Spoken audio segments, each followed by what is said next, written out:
Hello, and welcome to day 5 of our 7-day photo editing challenge here on Digital Photo Mentor.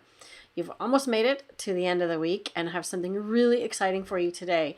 It's a landscape image, and we're going to be pulling out all kinds of detail in this image and doing a sky replacement. So stay tuned, and I'm going to show you how easy it is to do all that. Before I get started, I just want to address the elephant in the room. Sky replacement is something that is very controversial. You either really love it or you really hate it. So most people fall in one camp or the other. I tend to lean towards the sky replacement is okay camp, where anything that I can do to my images to make them look better is okay with me. I'm not big on composites and things like that, but I have to admit I didn't think I was going to like this feature of Luminar, and it actually comes in really handy, and I found a few of my images that it works really well on, like this one here from the mountains. So in the before and after, you can see that the original sky is quite plain. We'll bring out a lot of detail in it. We can see there's no clouds really to speak of, and it didn't pick up the colors of the sunset like I was hoping. So if you are into doing landscape photography, you may not have the opportunity to get the perfect shot, because landscape photographers often stay in the same place for days on end, shooting sunrise and sunset, just hoping to get a shot with a sky like this. So if you are not able to do that, your chances of getting a completed image in one shot, in one frame, are less likely. So, get the images that you can, and let's see what we can do to enhance them later. If you fall on the other side of the fence and you are against sky replacement, you feel that it's fake or it's not real photography, that's totally fine too. It's totally up to you as to how far you want to take your images. And in this video, I'm going to show you how to process your landscape image up to one point. And then if you're not interested in the sky replacement, just stop there. Or if you're curious to see how it goes and how it looks, follow along anyways. So what I'm going to do is I'm actually going to go backwards and turn off all the effects that I've added, and then I'm going to come back and turn them on and show you how I've applied each of them. Okay, so you can kind of see the work going backwards here. So instead of completely undoing everything, I'm just going to show you what I've done. And I might do some slight adjustments as we go. All right, so let's get all the way back to the beginning, which is our light filter. So now that Luminar is caught up with me, because I went pretty fast there, let me show you what I am doing to the adjustments. So in the light panel, all I've really done here is I pulled the highlights down a little bit. Now originally I actually had pulled them quite far. And just to give you some information, this file is actually, it's a DNG, but it's a creation of 3 images bracketed and merged together in Lightroom to make a DNG file. So you've actually got the benefit of 3 different exposures here, one that's really dark and one that's really light, and then one in the middle. Okay, so you could pull this image quite far. So don't be afraid to be liberal on the sliders on this image, because it can take a little bit more than just a single. So if you're working on a single raw file, just keep that in mind, that you can only go so far. And if you're working on a JPEG and you're trying to do extreme measures, just remember that you're probably going to end up with quite a bit of noise. Okay, so look what's happening on the highlights here. If I pull the highlight slider all the way to the left, it's kind of bringing down the sky, the bright areas in the sky. So if you don't want to replace the sky, you can pull this down. I found that when I was doing this and going too dark with the sky replacement, it was actually going too far. So I'm going to go somewhere around -30 on that. You could choose to warm up the image a little bit, but before we do that, let's open up some of the shadows and see what's happening. So I'm only doing the shadows a little ways here. I don't want to go too far. Now look how much detail there is in this image if I go all the way. So the thing you want to look for, remember I talked about halos in a previous video? The thing you want to look for is a halo. So look what's happening on the grass here. You can kind of see there's a dark edge happening and then a light edge. So it's pulling up the details, but it's kind of missing that area. And it's also kind of doing, a bit of a halo on the top of the mountain here, because the edge is dark and then it kind of fades off. So it doesn't look really natural. So you have to really watch when you go too far. And this, I would say, is going too far. So let's scale it back a little bit. I'm going to go back to, like I said, minus 30 something, and shadows, I'm going to go maybe 25, right? So then the next one I had worked on was the AI Enhance. So the AI Enhance is going to do a lot of things for you, and this one I had set fairly high to 62.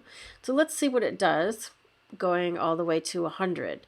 Okay, again, we're getting some halos, so you really want to watch the edges of things, and if you start to see those halos appearing, it means that you need to scale back a little bit. Okay, Sky Enhancer. If we pull that one all the way up, it's going to darken the sky, but look what's happening. So now I've got a dark area in the middle of the sky, and then sort of this halo all around the trees and the mountains of a lighter area. So the sky normally would not look like that, right? You would not see that. So keep that in mind when you're using your sliders, again, to keep it more natural. As soon as that dark area starts showing up in the middle, I'm going to stop, okay? So about 30. And the accent, I'm going to pull that back to somewhere around 7. I think I had it at 82, I said. Yeah, 80 is pretty good. So it's doing a really nice job. So that's why I didn't pull the shadow slider up as much under the light filter, because I knew that the AI Enhanced one is going to do probably a better job. Okay? And you can compare, you know, if you want to turn that one all the way off and go and turn the shadows all the way up and see which one is doing a better job. I think this one makes the image look a bit flat, so I want to leave the shadows kind of a little more subtle and go back to where we were with our slider under here. Okay, like that. So I think that looks a little bit more natural than the one with the shadow slider. Next filter is structure. So I've added 20 plus 20 structure. Now I could add quite a bit more here. Let's see what happens if we go quite far with it. So it's bringing out lots of detail and texture. Now let's say that I wanted to add some of that into the grass. I certainly could. So I could leave it pulled a lot higher, and then I could just use the mask like I showed you in the previous video. So I'm going to just go ahead and paint this filter in using the brush. So I'm selecting the brush, and then I'm going to choose paint. Okay, so if I want to paint in it only in small areas, I use paint. If I want to use it in almost all the image but erase it in a couple areas, then I would use erase. I'm lowering the opacity to 36%, and I almost always paint with 100% softness. Okay, so remember, the first time you click, the effect is going to disappear, and then you're going to start painting it in. So I'm just going to paint in this texture in the grass and this structure. Okay, maybe in the trees. But I get to decide where I want to have all of this lovely texture appearing. Okay, so structure is great. It's like a clarity slider if you're used to that in Lightroom. Okay, and it brings out lots of detail. Remember, I'm painting at 30% opacity. So the effect is going to come on a little bit more subtle than if I paint at 100%. So I'm doing it gradually. Right, so I'm not seeing a massive change all at once. Okay, let's see how that looks. Let's wait for the program to catch up. Now notice I did not paint in the sky and I did not paint in the water because I wanted to keep those areas nice and clean. Let's see what it's doing. Filter on. Filter off. Okay, off. Back on again. So I've just painted this effect into the grass and the trees to give them a bit more texture. All right, the next one I was working with was color.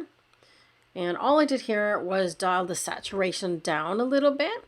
So I'm going to leave that at -5. I did not do any black and white conversion. I believe I did some detail enhancer. Now this one I didn't mask in, but I might decide that I want to mask it and just paint in those grass and tree areas once again. Okay, instead, oh, I didn't add any sharpening. Let's do that. So I'm going to add a little bit of sharpening. So I've added a little bit of small details at +9, medium 53, and then again -13 on the large details.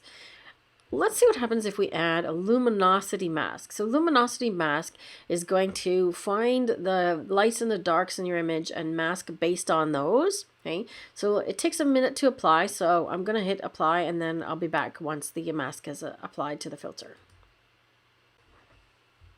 So the mask is now applied. Can you see what it's done? So you can see the shape of the mask.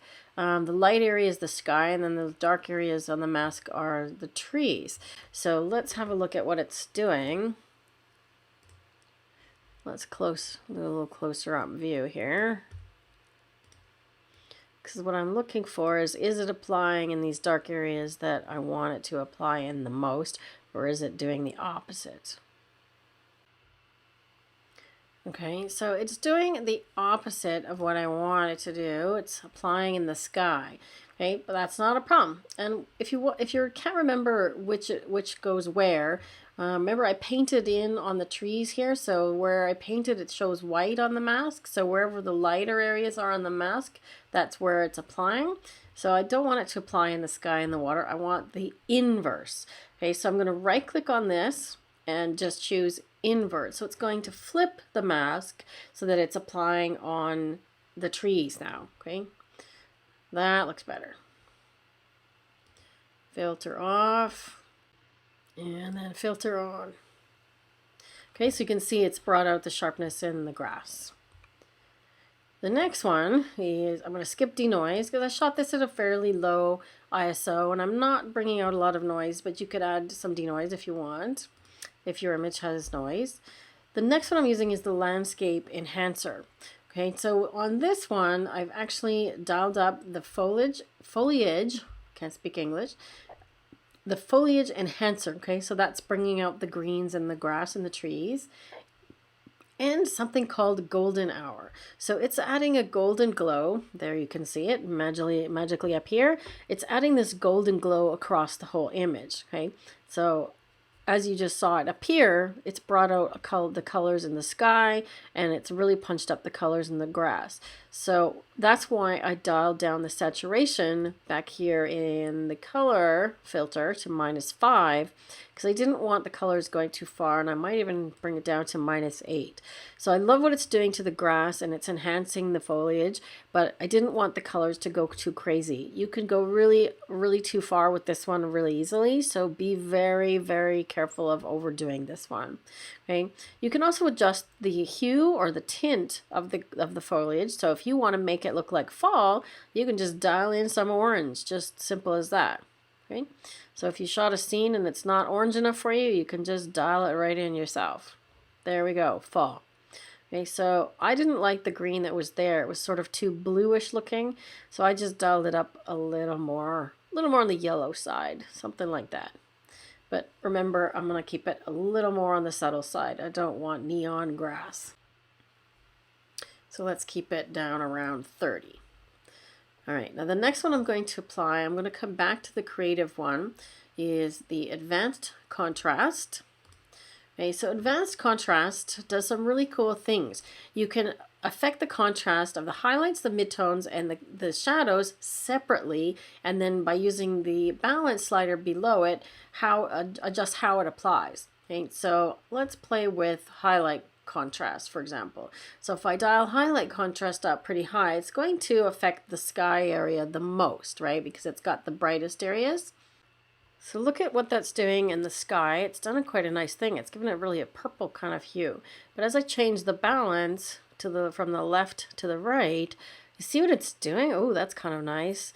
So that doesn't look so good. But on the other side, that looks actually pretty good. Right, so let's just actually dial that back a little bit more subtle, but it's doing a pretty nice job. So if you don't want to do a sky replacement, definitely play with the highlights contrast in this filter called Advanced Contrast under the Pro tab. Right. Now I've set the medium contrast to 10, but let's see what that does. Remember I mentioned the other day when we're doing your basic edits, play with the sliders, go to the extremes, and then come back to somewhere in the middle. Okay, so I've dialed up the mid-tone contrast to 90. Ooh, yuck, that's not so good. And now we're just playing with the mid-tone balance. Okay, that's better. That's definitely better. Okay, so remember, dial it back. Please don't do something that looks really over the top like that.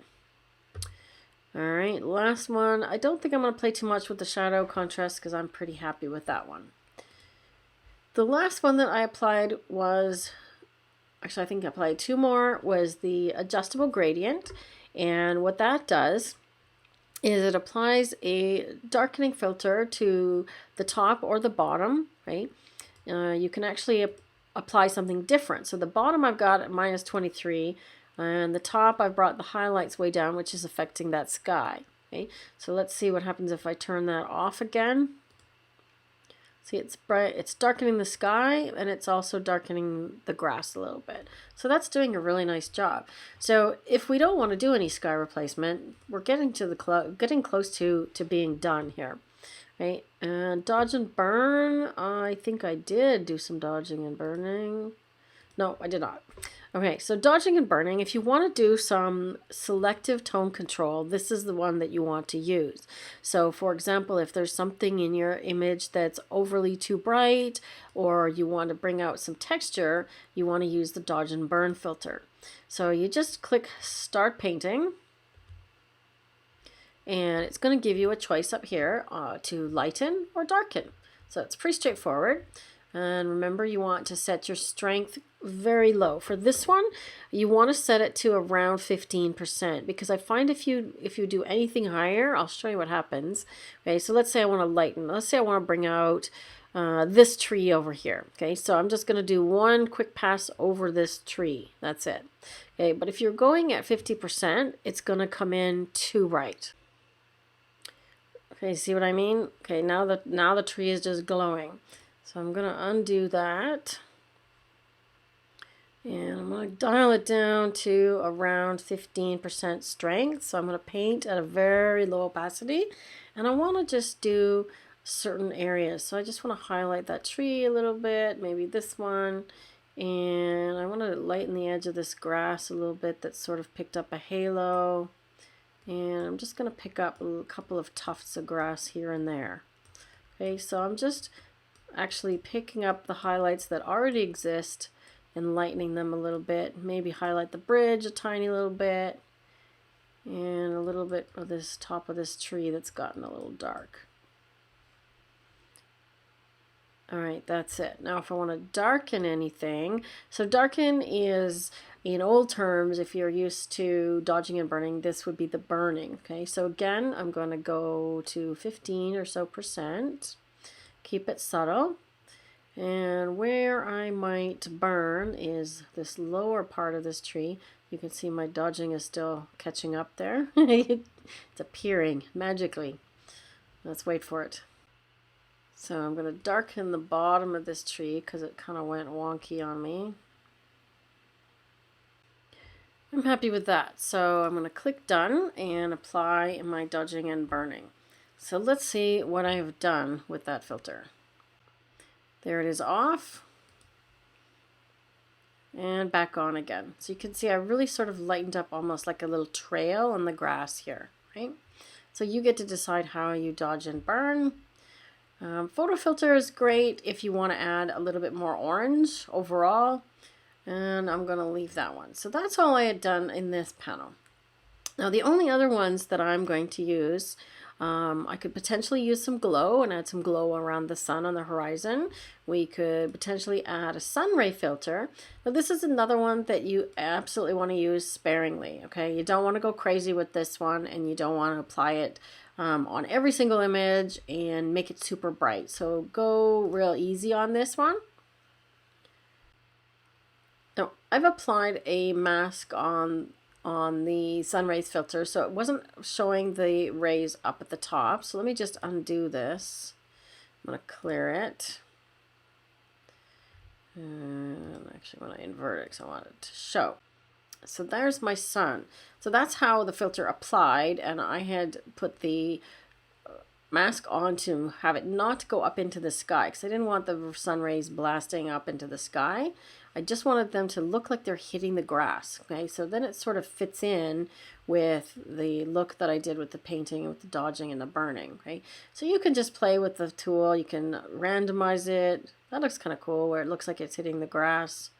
Right, just play around with the depth of the rays, the warmth, the glow, and so on. See what they do. Slide them all the way to the right and then back, and then just settle on somewhere in the middle. Okay, I'm going to do a little bit less glow, and I'm just going to mask that sun again. Okay, so I'm going to do a gradient mask, and I want to get rid of the top part so it does not apply in the sky. Don't want my sun in the sky.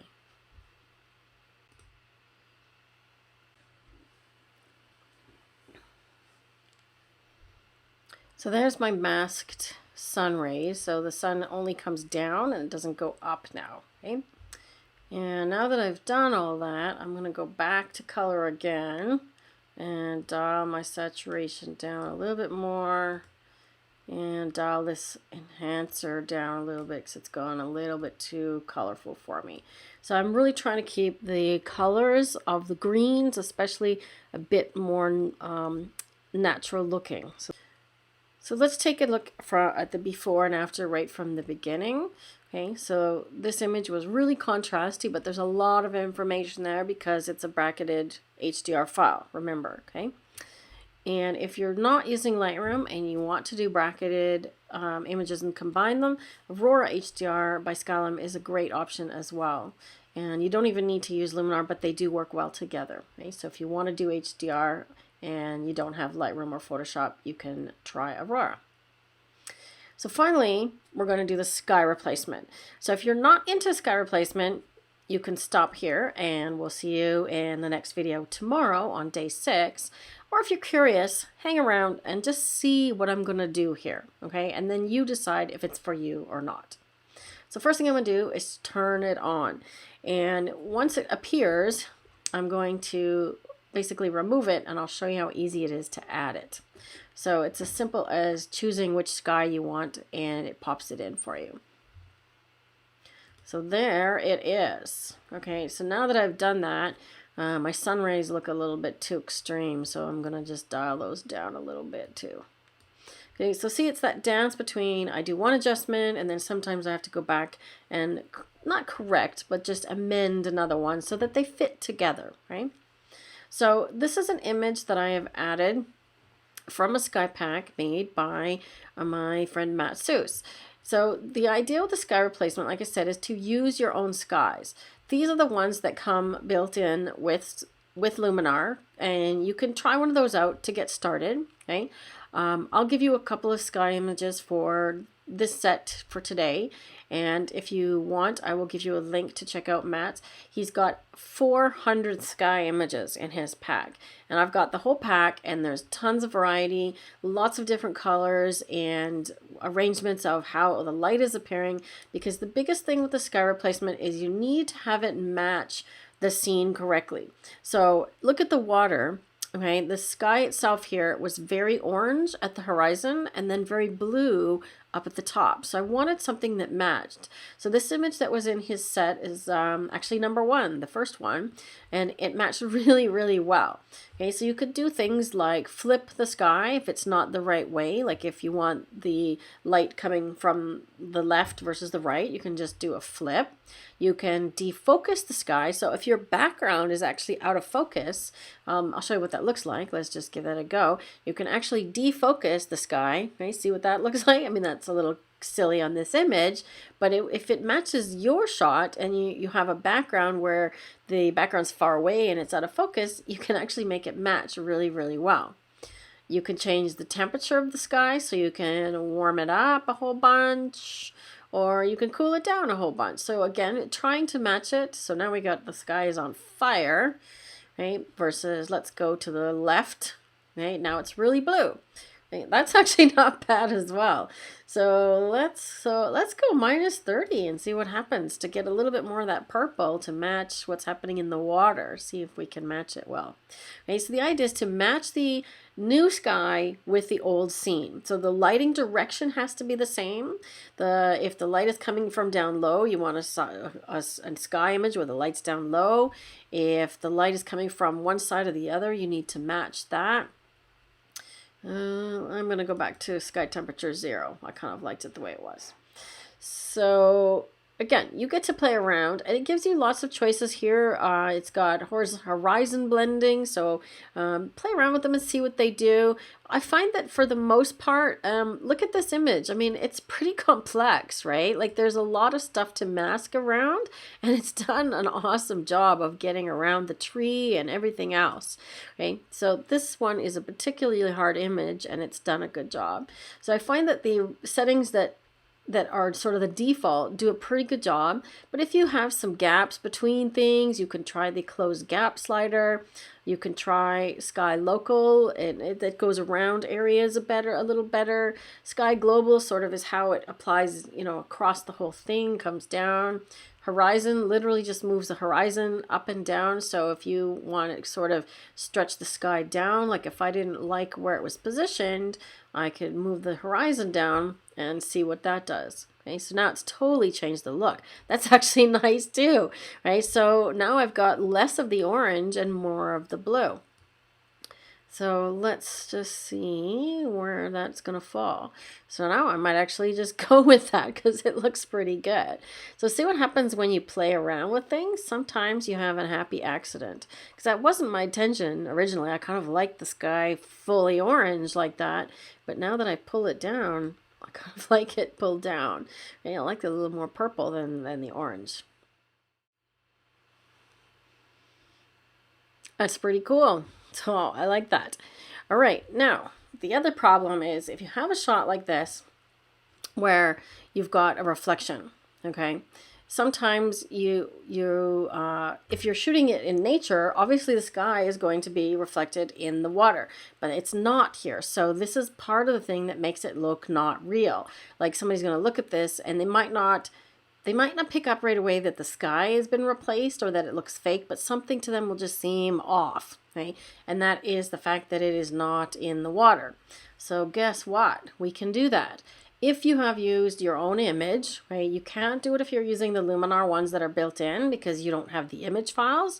But if you're using your own set or one that you purchase, which I've done here, and I've already masked it in, so you can add it as a new layer and actually mask it in. So I'm going to redo this one for you just to show you how I did that. So you can see the clouds in the sky now, right? So I'm going to actually turn this layer off, and you just do that with the little tick box. Then I'm going to hit this plus sign up here by the layers and choose new image layer. Okay, so you have to know where your image is located. So I'm just going to navigate to it, and there it is right there because that's the one I'm using. So that's the image that I used. And you can see all the images in the set. There's 2 sets of 200. So I'm going to open that image, and what's going to happen is it's going to put it on top, and it's going to look kind of silly right away. Okay, so it's going to not match. It's going to cover this image entirely. Well, that's not what we want, is it? First of all, it's upside down. And second of all, we can't see the original image at all anymore. So there's 2 things we're going to do. First, we're going to transform the layer. Okay, so you click on this button here that says Layer Transform. And what that's going to allow me to do is to flip it upside down. Okay, so we're going to do that here using the up and down arrows. So that's going to put the sun upside down, sunset upside down. And the other thing I want to do is I definitely don't want it covering the whole image. So I'm going to resize it using this handle right here. So you can see that as I resize it, my original image shows up down here. Now let's see, I want it to replicate what I'm doing up in the sky. So I'm going to start it about there. Okay, so I'm just making a guess as to how the clouds are sort of matching. So I'm going to apply done. Now it's a little bit squished, but it's close. A reflection is never exactly perfect anyways. It's kind of distorted because of the thing that it's reflecting in. So we can play with it once it's applied. So now that the transform is applied, you can see a little bit of the image underneath, but this one is still taking over, okay? And that has to do with the blend mode. So you see there's a light right here, it says blend normal. So blend mode is how the layer on top, okay? So imagine you have pieces of paper stacked on top of each other, just like the little icon looks like here in the upper right. If you have a piece of paper on top that is opaque, you're not going to see the one below it, right? If you cut a hole in it, then you're going to see through the hole. So that's what a mask does. What a blend mode does is it changes sort of bits and pieces of the opacity of the top layer and how it interacts with the one below it, okay? So if we choose this little pull down menu here, we have several choices. Now notice that they're grouped together. Okay, so I'm going to scroll through them and then just see how they apply as I hover over that option. So darken, what it does is anything that is darker in the image on top than the image below, that will appear on this image. So that, look at the water. So I'm looking particularly at the water because I'm going to mask out some bits later anyway. So I'm just looking at the water. Okay, so that actually not too bad. Okay, multiply. Ooh, that's kind of nice actually. Does a nice job. Okay, color burn, too much. Lighten, definitely not. Okay, so lighten and screen. These modes look for anything in the new image that's lighter than the one below. And it obviously, most of that is lighter, so it's taking over. Okay. Anything in the overlay set is looking for a difference in contrast. Okay, so that looks pretty good. Overlay is a great option for blend modes most of the time. Okay. So I would say it's going to be overlay or soft light that I'm probably going to choose. Yep, I'm going to go with overlay. Hard light's just a little too extreme. Difference goes crazy. Difference is looking for literally a difference in color. And the other ones are not what you're going to want to apply here. So I'm going to go with overlay. Right? Now that I've done that, I'm going to need to mask it. Okay, so the same thing I did before, I'm going to apply a luminosity mask first and see how good a job that does. So once again, I'm going to hit this and then I'll be back once it's applied. All right, so remember I said the light areas of the mask are where it's applying, so that's pretty much the opposite of what I'm looking for. So once again, I'm going to now invert the mask, and that works pretty quickly. Okay, so now we're getting close. Okay, now I'm going to edit the mask by brush this time. So I've got most of it where I want it, but I'm going to start erasing. And this is going to be one of the few exceptions where I'm going to use the brush at 100%. Because I know I don't want to have this guy up here in the cloud, in the trees. And I don't want to have it in the existing sky. The reflection doesn't need to be in the existing sky. I definitely don't want it in the grass. Okay, so I might even choose a bigger brush. So I'll just make sure I get it all. Let's see, am I missing anything? The other thing you want to do is make sure it's not in the reflection of the mountains and these dark trees, because you wouldn't be seeing the sunset in front of them, right? So the sunset is behind them, which means you won't see the sunset in the reflection there. And I would probably zoom in and do a more refined job a little closer, but I'm trying to do sort of a quick and dirty job here for you. So when you do yours, zoom in and look at it at a closer level. Just finish that up. I'm just checking that. All right, so let's apply. Done. And I'll just zoom back out. And it's going to take a second to apply that mask that I just edited. And we should see the sky disappear from up here where it's not supposed to be.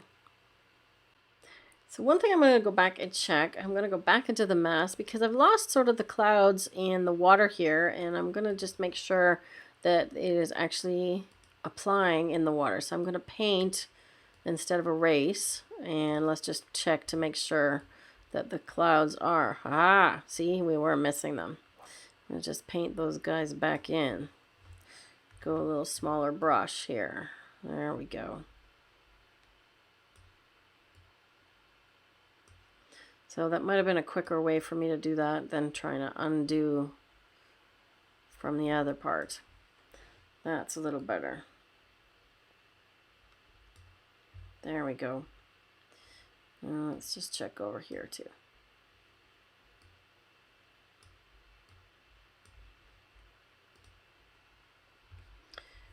Good. Now, if I'm not happy with that, because there's not a lot of the pink clouds showing up in the water, I can transform again, and it's going to take me into that same dialog box that I had before where I stretched it. Okay, I think it's playing tricks on me because I've got the overlay blend mode, but I'm going to just bring this down closer to the actual horizon and just, again, take a little guess and see what happens. That looks a lot better, I think. So I'm seeing more of the clouds in there, right? Well, I could take it probably a little farther if I wanted to take another step, but I'm pretty happy with that. So let's see the before and after. That's the original. And let's see what happens with this sky on and off. And the water looks pretty good. So I'm happy with that as my final image. So from there, I would export it. If you wanted to keep working on it, you could dial down, because now you're on a new layer. All of these same edits that we did before also apply. So if you wanted to dial down, keeping in mind that we've got this layer masked, okay, so anything you're going to do on here is going to have the same mask. So if you want to do any additional adjustments, you want to do another layer and do an adjustment layer, and now you're free to make any adjustments, and it's going to apply to everything below it, okay? So remember, if you go to the bottom layer, it's not going to apply in the water, which is fine.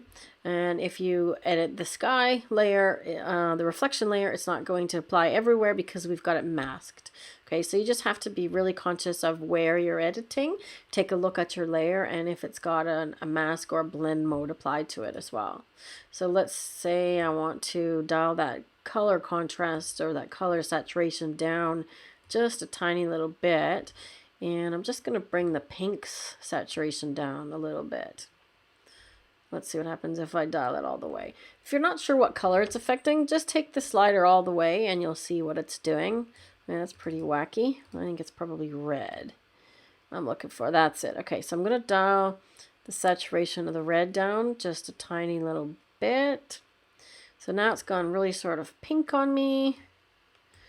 And you could even adjust the hue. So if we want to make it more orange, oops.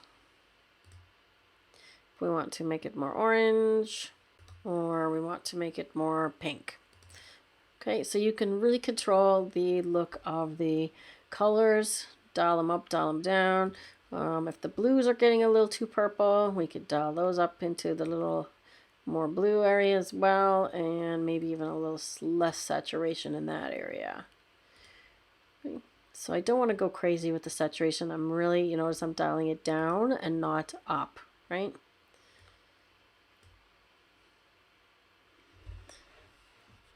That looks good. I am fairly happy with that.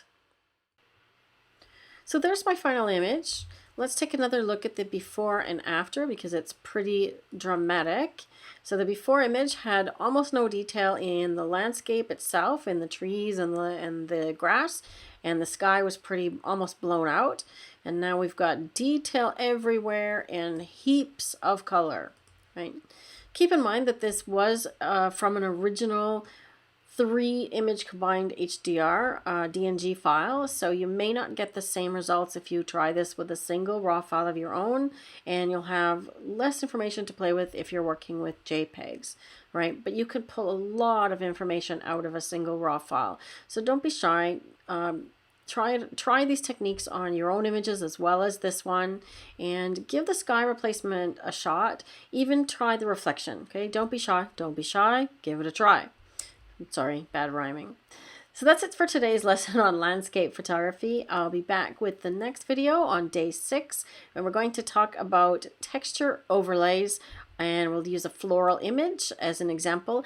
Texture overlays work great on abstract kind of photography, and that's what we're going to work on tomorrow. So I'll see you then.